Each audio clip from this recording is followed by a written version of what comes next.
It's gather up Gotchard time, baby, or should I say, it's gorgeous on Gotchard. Last time, a lot of things happened. They were all fighting some hundreds and whatnot. And this week starts off with Kaguya going looking off into the middle distance, going ah shit, and immediately starting a fight with Hotaro. And Hotaro's like, whoa, what the fuck? Time out. We have a cute gag with Rine and Butler at their place, and it's cute, it's adorable. And they get notified. I was like, oh no, they're fighting. What's happening? And Spanner jumps in to break up the fight. And it's like, alright, fucking knock it off, you. And Kaguya's like, fine. Right? As we see the giant clock bomb thing, which, as I have been informed, is a thing from Kamen Rider 01. It is a returning plot element, talking to the polygons and going I'm gonna destroy this place. And they're like, yeah, cool, sweet, do it. We're totally cool with that. And the crew, gathers to try and figure the things out, what's their plan, and Butler says, hey, yo, that thing kind of destroyed our world, and it's probably real triggering for Kaguya. And they're like, yo, that makes sense. Alright, how do we stop this? How do we deal with this? We gotta come up with a plan. Right? And basically, the Abyssal King is like, you know what?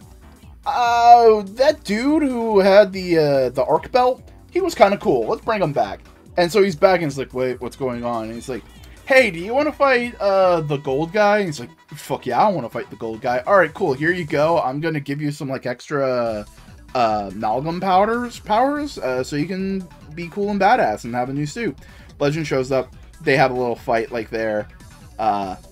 It's basically oh no, the enemy has a power-up and we don't know how to beat them yet. Let's run away. Kaguya finally just admits, yeah, no, shit, it's all kinds of fucked, and I need to do this alone, and Hotaro's just like, no, fuck you, but not fuck you, it's more like, my dude, come on. Spanner and Sabimaru, while he's taking a bath, it's a funny scene. It's heartfelt what they're saying, but it's funny because he's in a bath. Just come in and go hey, my dude, Hotaro is strong enough that he's willing to help you. You don't have to push him away in fear of him getting hurt. He's a strong dude. And it's really cool to see the two people that had, I wouldn't say the hardest time connecting to Hotaro, because Spanner had a hard time connecting, but Sabimaru is just more of he had a lot of walls up because he's a very shy individual. That Hotaro slowly broke them down and eroded them, and Sabimaru is just yo, no, Hotaro's badass. Right? And as Kaguya is about to go and try to fight this thing alone, kind of resolving himself to it, Hotaro shows up and goes no, dude, I'm gonna help you. Fuck you. And he's like, no, I don't want your help. And it's alright, fine. You're gonna go there and fight alone, and I'm gonna go there and fight alone. We'll just be in the same area. And Kaguya realizes, oh, he's a stubborn asshole, just like I am. There's no stopping him, and understanding that's a form of care between the two of them as friends. Spanner and Rine come in to fight the mooks so that the two big, so Legend and Gotchard can tackle the big problems. They have a great moment. They do a little fist bump. They transform and they just start kicking ass, taking names. A bunch of cool callbacks. 01 stuff is used. Geo stuff is used. They do a big fuck off kick, destroy the Ark, destroy all the things that would hurt the planet, and they're like, fuck yeah, we did it. And so they have a little finishing part. They have a little party, rap party with Kaguya, and it's just very sweet, it's adorable. Hotaro baked him a cake, it's good, and he says don't worry, I didn't bake anything else because I understand my taste, but the way I cook is a little weird. And they're ah ha ha, it's all fun. But Kaguya has to go back to his home, and they just go you know what? But we're friends now, and we can rely on each other, and we can talk to each other. And as they're leaving, they go hey, yeah, by the way, we grabbed all the rider cards that were here, so you don't have to worry about those. And they're oh, okay, cool, that's dope.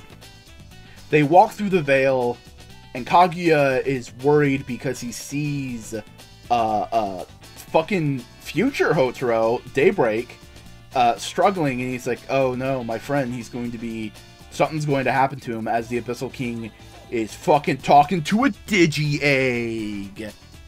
This was a very fun episode. This was just good. And it's just Hotaro finally fully understanding Kaguya as a person.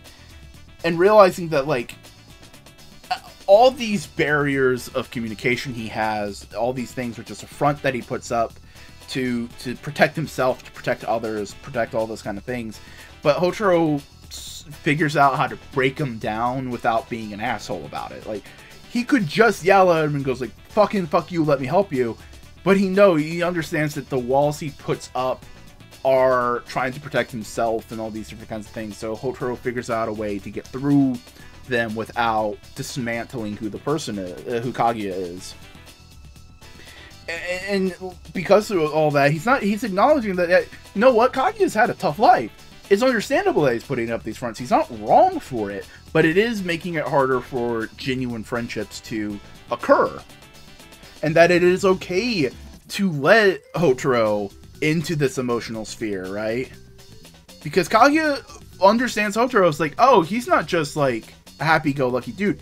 He's a stubborn son of a bitch. He's a guy who really cares about you, who wants to try and help you, and that it's okay to let that in, you know? That the emotional walls he built up for times of need for others, it's okay to let them down for friends. Friends should be allowed in here, and they're both able to understand each other and give the other what they need in this moment. And like I said earlier, I love that Sabi and Spanner are the ones that like build that bridge, because they have a very similar thing to Kaguya's. They both had walls that they built up, and Hotaro was eventually able to not necessarily break those walls, but understand those walls and find the door to get to them. You know what I mean?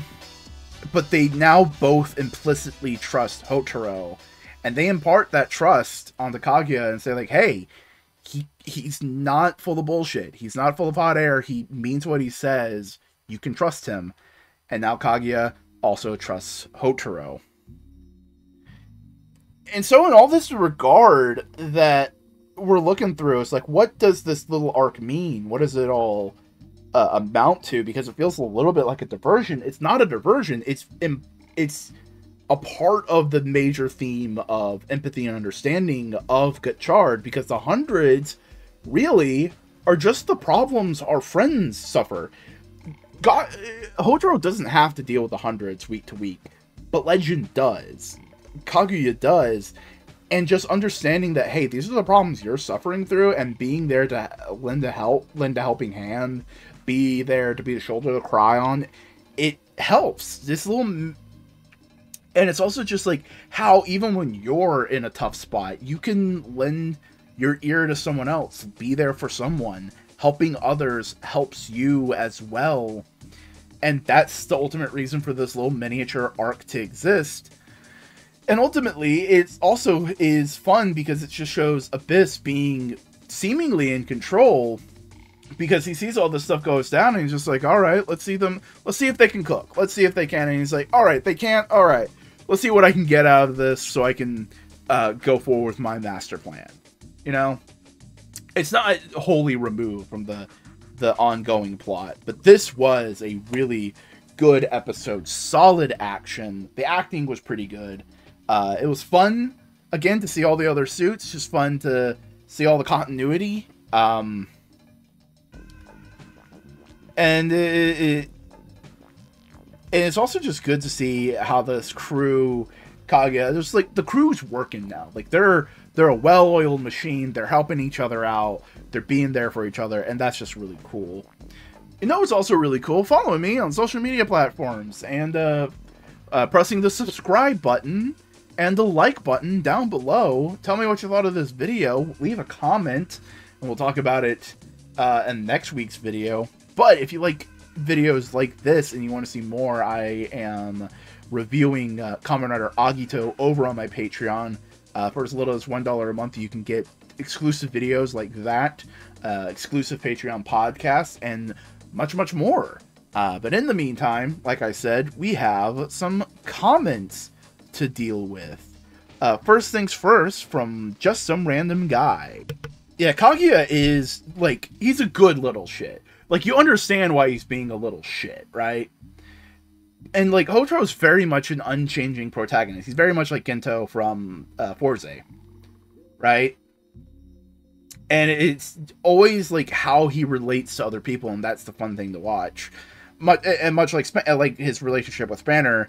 And Legend's just a good contrast, just as much as, like, Spanner is. But it's like Spanner's, like, edge boy. Kaguya is douchebag, right? He's up on himself. He's high on his own farts, that kind of thing. And that contrast between them, and seeing how Hotaro is able to break down those barriers that he builds up, that's fun. It's good. It's good character writing. Next up, from Fish Pop. Okay, like I said earlier, I wasn't aware of what the giant clock was, but like Fish Pop said, it is from 01. Again, didn't watch it, haven't seen it yet. But that description sounds cool, of it just being like this thing that just wants to wipe out everything. That's interesting. That's cool. And I'm glad to see it. But also, hey, it just gets double revived this episode, which is just a little funny. Could we say that guy was Arc, or was he just still using the Arc power? I don't know. I'd have to watch 01 to understand the full nuances of how that power works. But finally, from Esconde.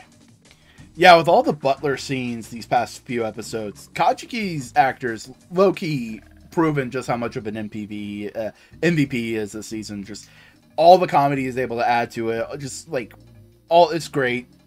Also, it's just fun seeing like you were saying, like Kaguya getting into mischief and everything. It's fun seeing the crew having to deal with someone who doesn't have to play in their rules. Really plays into the idea of like understanding each other, of like, hey, we're trying to keep things secret here, don't do that. It's like, oh, okay, but it's that kind of thing.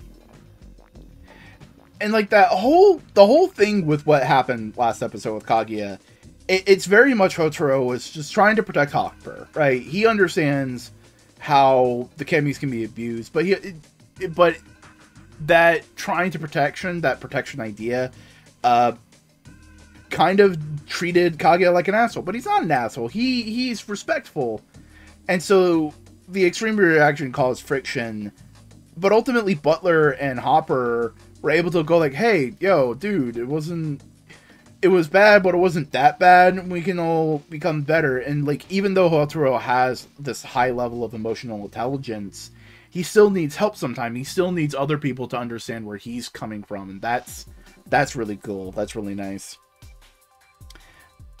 But like thinking about it, like how Legend and using all the past writer powers, it kind of still plays into the themes of Gotchard, because fundamentally Legend respects the previous writer powers. He respects and handles them with care and understanding, while the Hundreds just uses them willy-nilly, not giving a shit. They're just disposable weapons, and it could almost backfire on them too with Arc in a way. It just kind of reflects Otro's whole Kimmy thing, and that's really cool. Also, real quick, just because I've seen the movie recently, and I need to see a beaver from Hundreds of Beavers dressed up like a member of the Hundreds. I need to see that. I think it would be really funny. You know what? That's it for this video. I hope you enjoyed this video, and I hope you enjoyed that last episode of Kamen Rider Gotchard. Tune in next week as we talk about the next episode. You know, that's how things happen around here. It's fun, it's cool. Remember, hit the subscribe button, hit the like button, do all the things, ring the bell, follow me on places, and until next time, I hope you have a good week. Big thank you to my Patreon supporters, Esconde and Scott Firestein.